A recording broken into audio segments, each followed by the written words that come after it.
Kericuhan mewarnai aksi protes puluhan aktivis GMNI di kantor Bupati Sika, Nusa Tenggara Timur. Massa mencoba menerobos masuk ruangan Sekda Sika, namun dihalang oleh petugas keamanan.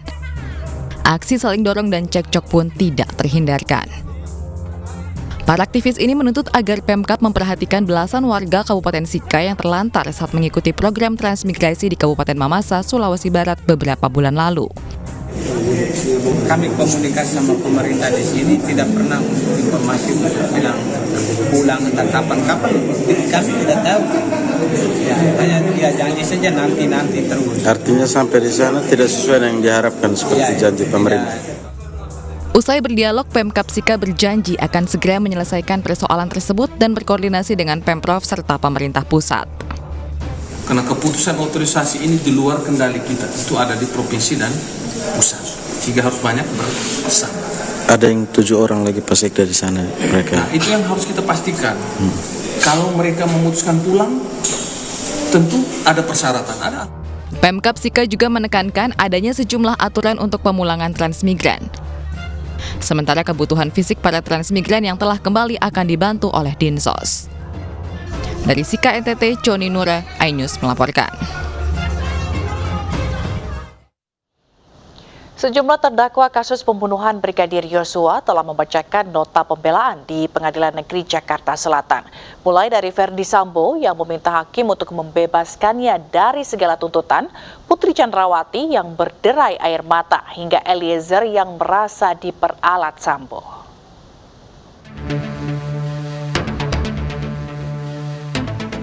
Setitik harapan dalam ruang sesak pengadilan.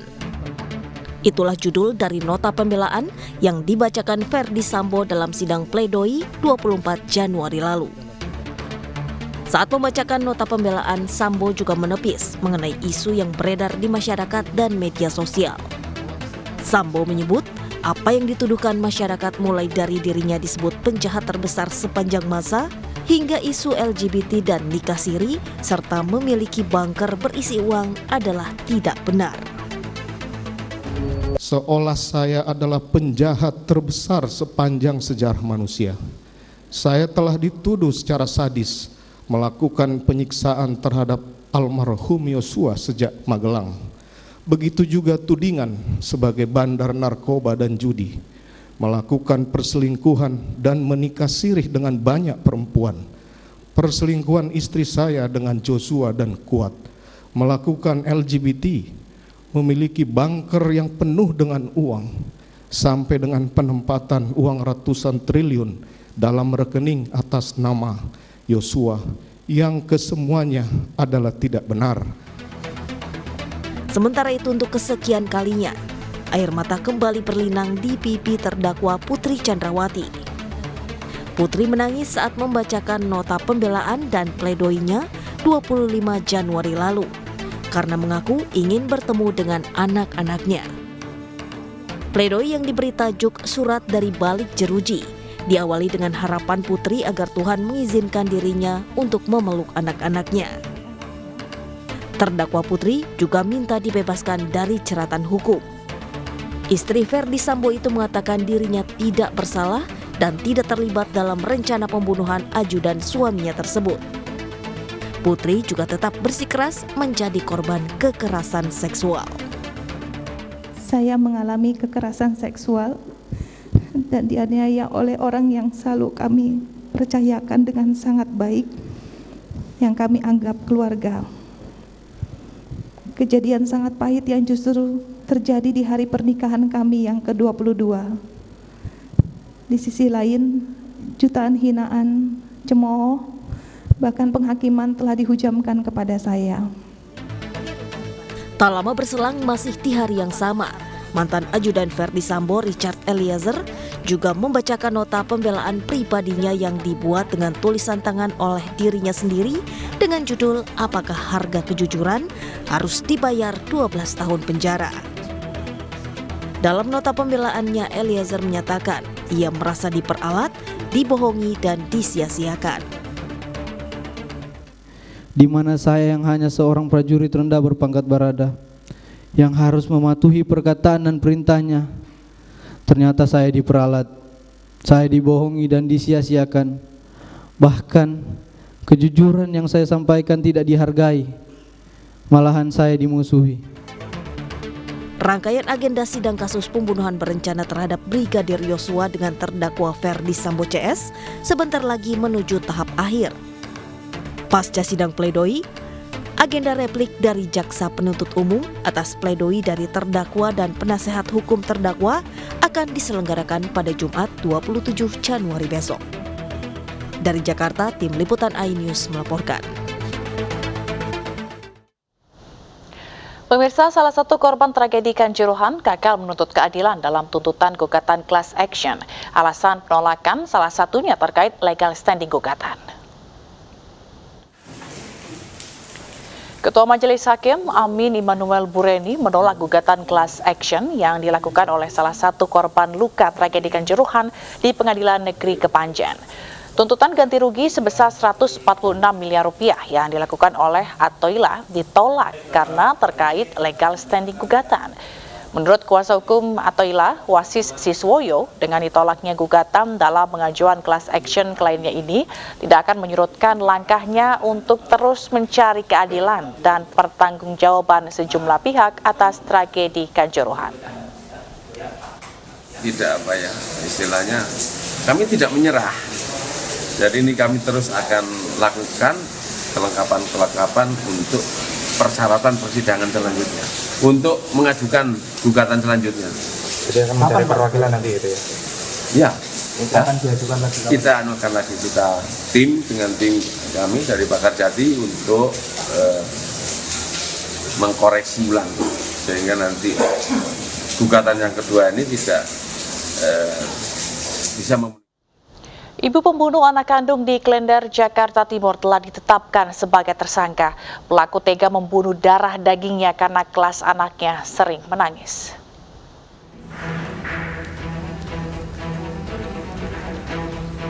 Nurwita Kurniastuti tertunduk saat digelandang ke ruang pelayanan perempuan dan anak Polres Metro Jakarta Timur.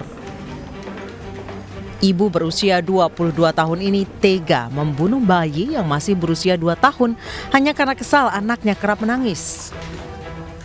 Tersangka pembunuh anak ini mengaku melakukan kekerasan terhadap bayinya sejak 1 pekan lalu.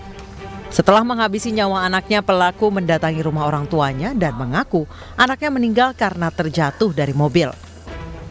Orang tua pelaku yang curiga langsung melaporkan kasus ini ke kepolisian. Datang ke rumah orang tua saya ditanya sama orang tua saya, ini kenapa dijidat sama di tangan? Aku bilang jatuh dari mobil. Nah itu keluarga nggak ada yang percaya, soalnya di sini itu ada memar. Nah pas paginya itu anak saya mandiin, pas udah kelar mandiin sekitar jam 7-an saya langsung dibawa ke Polsek Cakung. Pelaku dijerat pasal berlapis tentang perlindungan anak dan pasal 338 KUHP dengan ancaman hukuman maksimal 20 tahun penjara. Kok lehernya bekak, tangannya ada lukanya. Nah, begitu ditanya oleh yang memandikan, tersangka selalu nangis dan bilang ini kecelakaan. Ya, karena adanya kecurigaan, maka ibu tersangka itu membawa pelaku ke Polsek Cakung. Nah, di situ akhirnya diinterogasi. Diinterogasi oleh penyidik. Akhirnya dia mengakui kalau anaknya dicekek sehingga mengakibatkan meninggal dunia. Sebelumnya ibu kandung korban sempat berkelit saat ditanyai warga. Terduga pelaku mengaku bahwa anaknya tewas akibat kecelakaan. Namun hal ini terbantahkan saat polisi melakukan penyelidikan. Jenazah korban sudah diserahkan kembali pasca otopsi kepada neneknya untuk dimakamkan. Dari Jakarta, Rizky Falupi, iNews melaporkan. Kasus viral ibu memberikan kopi saset kepada bayinya yang masih berusia 7 bulan mendapat sorotan Presiden. Polisi turun tangan dan kini bayi yang dicekoki kopi saset dalam penanganan Dinas Sosial Goa.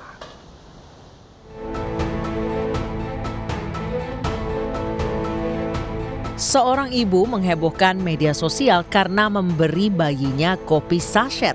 Ternyata mengaku melakukannya demi konten.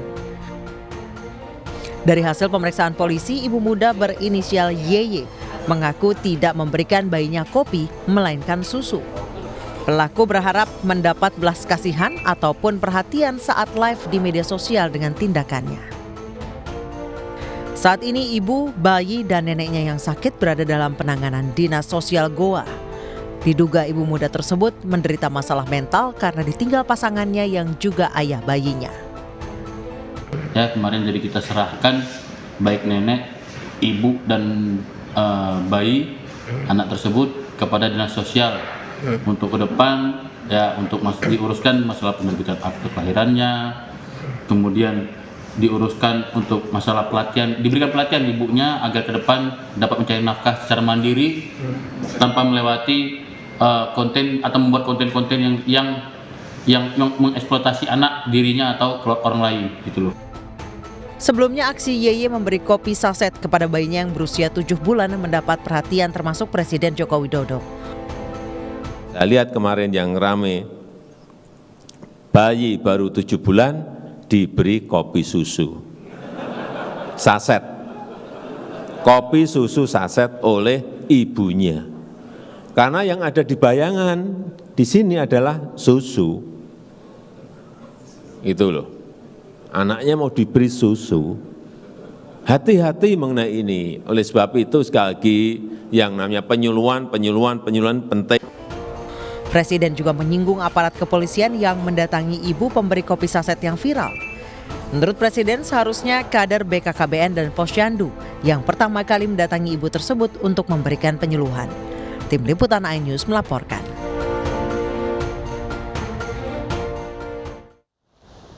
Sementara dalam rangka peringatan Hari Gizi Nasional, Komnas Perlindungan Anak memberikan surat terbuka kepada Presiden Jokowi untuk segera menandatangani Perka BPOM tentang pangan olahan. Hal ini berupaya melindungi anak dari bahaya kandungan bisphenol A atau BPA.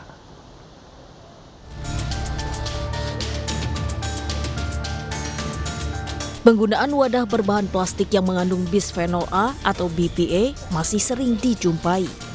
Harga yang relatif murah dan mudah ditemukan menjadi salah satu alasan bagi sebagian orang masih menggunakannya.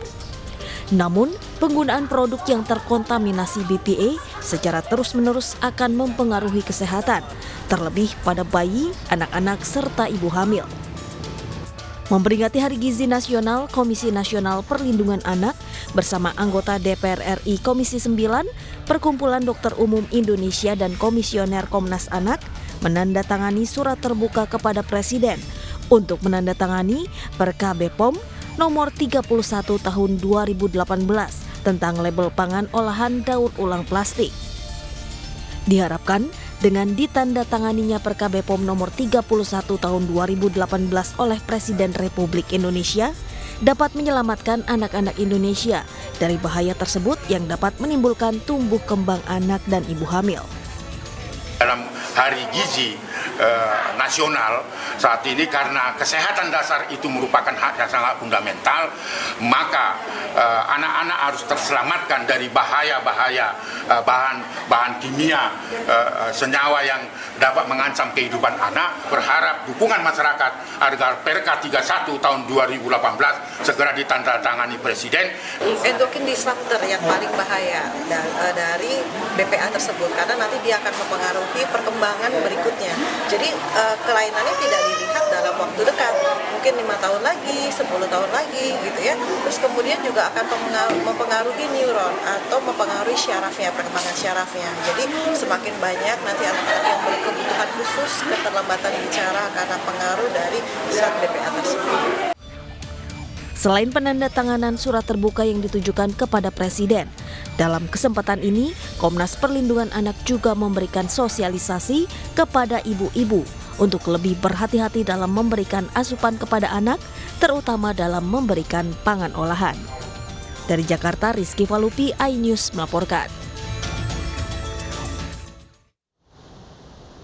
Ribuan perangkat desa menolak usulan rencana perubahan periode jabatan. Kami akan segera kembali dengan informasi selengkapnya.